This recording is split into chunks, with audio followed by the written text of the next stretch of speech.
Hey friends, if you wish to fix Microsoft Visual C++ runtime error on Windows 11, then please watch this video. I will guide you through the process. Now, it's not very difficult to fix this. Here's what we have to do. First of all, search for Microsoft C++ redistributable and hit enter.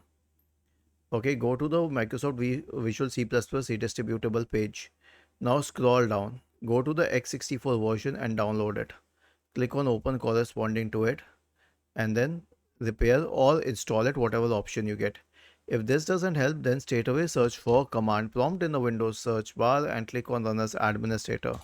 Type the command sfc /scan now and hit enter to invoke the sfc scan. Was this helpful?